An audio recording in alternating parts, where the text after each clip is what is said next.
Okay, let's talk about some of the things you've written for AARP. Do you get feedback from readers? Um, Yeah, like most organizations, we have comment sections, and they're like most comment sections. You tend to hear more from people who think you're an idiot, but you get some nice comments and also a lot of nice suggestions, I think, in the comments, because everybody's kind of in the same boat. AARP people are 50 and above, and they're mainly in the retired category. And some of them have some real good suggestions for how to make do with your pensions or your savings or other ways to save money. okay, so I'm sort of asking you that because I'm curious. What have you written that's gotten the most reaction, positive or negative, lately? Well, I wrote a big piece on the future of Social Security and what the Social Security Trust Fund looks like and what the problems with it are, the main one being that it will eventually run out of money sometime around 2034, at which point it doesn't go broke and everybody stops getting benefits, but you would only get the amount of money that's coming in from the Social Security tax, and that would be about 75% or so. So that would be bad. Nobody wants that. And what's interesting is that we've been here before, okay? Back in 1983, they were within a month of going broke before they actually passed legislation that would shore it up for the next 30-odd years. And they were honestly within 1 month of just saying, oh, sorry, can't do it. So far, Social Security has never missed a payment, never done anything bad. And I think what Congress needs to do is feel a sense of urgency. And I believe they'll start doing that around 2032. So why is Congress finding it so untouchable? Because people are so emotional about it?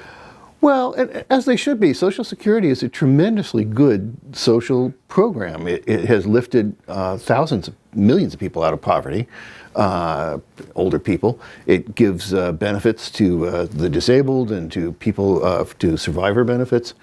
And so that's the one side. Nobody really wants them to change it. On the other hand, if you've ever been self-employed and have to write the check for your Social Security payment each month, you know that it's a big chunk of money that comes out of your pocket. People don't like taxes. They like the things that taxes pay for, but they don't like to pay them. I think you have to think of it as a forced savings account, which is what it is. But it's more than that, because you could live to be 110 and Social Security would still pay the money, and so that you would get back a whole lot more than you had given. On the other hand, if you take Social Security and the next day you get hit by a bus, that money's gone, right? That goes into the pot. So it's really more of an insurance policy than it is an actual pension, but it's a great thing. And if your senator doesn't believe in it, you should take him aside and have a word with him. Well, while we're on Social Security, okay, everybody has an opinion about Social Security, and also everybody has an opinion about when you should take it. Now, there are financial advisors like to say wait until 70, right. And like that's some blanket advice, but there are millions of people who can't wait. And there are millions of people. In fact, most people do take it early. That's right. Which is to a disadvantage. But we have to assume that many of them do it because they have to. Right. Because basically, if you take it early, before your full retirement age, you're basically stuck with the lower payment, which is what, 30% lower. Yeah, it's about 30% lower. Yeah. For life. I mean, right. you can't change later. But at 70, you're probably going to get 30% more right. than you would at full retirement age. So, what kind of advice do you generally? Because I know people know what you do. They're going to ask you, when should I take Social Security? What do you tell your friends and colleagues? It depends, is what I tell them. If you are. One of the things about the financial system and the employment system is that if you work at a job that has a lot of demands on your body. If you're a carpenter or a bricklayer or anything that involves standing a whole lot of time, 62 is probably going to be when you age out, because at that point your body has sustained a lot of injuries, and you just need to stop. And so if you can't find a desk job, then you need to collect your social security then. So a lot of it's cash flow. A lot of it's like, okay, I'm not going to work anymore, so I just need something coming in to make the mortgage payments or the rent payments. And if that's the case, then probably the best thing you can do is to pay down as many debts as you can. Try to pay off your mortgage. Don't have any credit card debt. Just use the Social Security payments as they come in. If you can do it, if you're a writer, you can probably sit at a desk until you're 70 and be okay, as long as you get up and stretch every once in a while.